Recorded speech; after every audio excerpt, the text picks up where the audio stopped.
பிதாவாகிய தேவனுக்கும் ஆண்டவராகிய இயேசுவுக்கும் ஆவியான தேவனுக்கும் என்றென்றும் மகிமை உண்டாக்கப்பட வேண்டும், துதி ஏறெடுக்கப்பட வேண்டும். நாம் அதற்காகவே இயேசு கிறிஸ்து இரத்தத்தாலே நாம் கழுவப்பட்டிருக்கிறோம். உலகம் முழுவதும் அத்தனை ஜாதி ஜனங்களையும் ஆண்டவராக இயேசு கிறிஸ்து சாத்தானின் பிடியிலிருந்தும் சாவின் பிடியிலிருந்தும் சாப பிசாசின் பிடியிலிருந்தும் விடுவித்து எல்லாருடைய வாழ்விலும் தேவராஜ்யத்தினுடைய அந்த முத்திரையை கொடுக்கவே கிறிஸ்து இயேசு பரலோகத்திலிருந்து இந்த உலகத்துக்கு வந்தார்.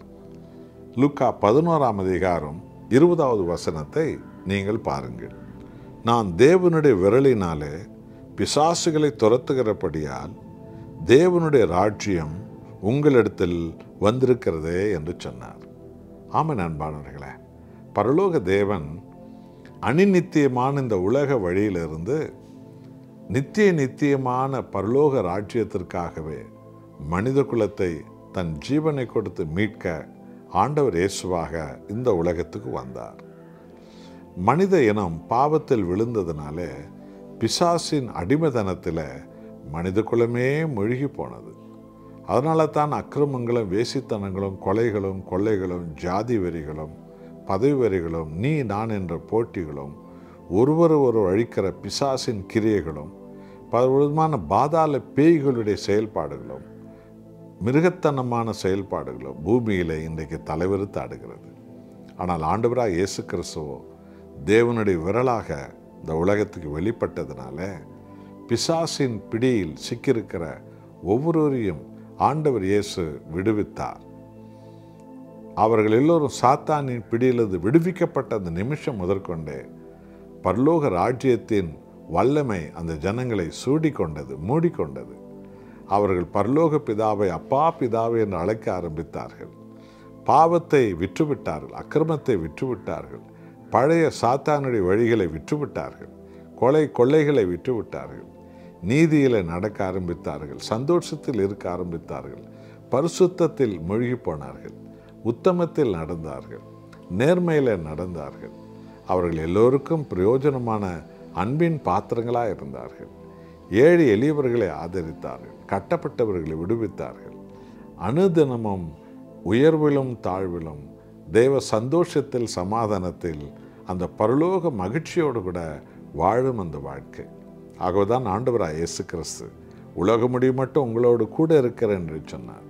இன்றைக்கும் எந்த ஒரு மனிதனும் எப்பேற்பட்ட பிசாசின் பாவத்தில், பிசாசின் தற்கொலை எண்ணங்களில், பிசாசுடைய தீமையில் கட்டுக்களில் மூழ்கியிருந்தாலும் ஆண்டவராக இயேசுவினுடைய விரல் அவர்களை விடுவிக்க வல்லமை உள்ளதாக இருக்கிறது. அவருடைய விரலாக தேவனால் தெரிந்து கொள்ளப்பட்ட அவருடைய ஊழியக்காரி பிள்ளைகள் இயேசு கிறிஸ்துவின் விரலாக நாம் இந்த சமுதாயத்தில் நடக்கும்படி அழைக்கப்பட்டிருக்கிறோம். இயேசுவின் நாமத்தில் யாருக்கு ஜெபிப்போமோ அங்கே பிசாசு ஓடும். அவர்கள் தேவனுடைய பிள்ளைகளாய் மாறுவார்கள். தேவராஜ்யம் அவர்கள் வாழ்வில் பரிபூர்ணமாக இறங்கி வந்துவிடும். இந்தியா முழுவதும் அப்பேற்பட்ட தேவராஜ்யத்தின் வல்லமை இறங்கும் காலங்கள் பெருகி கொண்டு வருகிறது. ஜெபிப்போமா? அன்புள்ள தேவனே, பிசாசின் பாதாள ஆளுகையின் ராஜ்யத்திலிருந்து எங்களெல்லாம் பரலோக கடவுளாய் இயேசு கிறிஸ்துவின் வழியாய் வெளிப்பட்டவரே, உமது கரம் நீட்டப்பட்ட ஒவ்வொரு ஆத்மாக்களும் பிசாசு பிடியிலிருந்து விடுவிக்கப்பட்டு எல்லோரும் தேவராஜ்யத்தின் ஜனங்களாய் மாறிப்போனார்கள். அப்பா பிதாவே என்று தேவாதி தேவனை உம்மை அழைக்கும் பிள்ளைகளாக நாங்கள் மாறினோம். எங்கள் தேசத்தில் இருக்கிற 140 கோடி எங்கள் இந்திய சகோதர சகோதரிகளின் பக்கம் உம்முடைய அன்பின் கரத்தை தயவாய் நீட்டுங்க. பிசாசின் பிடியிலிருந்து ஜனங்கள் விடுதலை அடைய வேண்டும். பரலோக ராஜ்யத்தின் ஜனங்களாக அப்பா பிதாவே என்று உம்மை கூப்பிடுகிறவர்களாக இயேசுவின் நாமத்தில் ரட்சிப்பை பெற்றுக்கொள்ள வேண்டும். அப்படி செய்கிறதற்காக ஸ்தோத்திரம். இயேசுவின் நாமத்தில் பிதாவே, ஆமென்.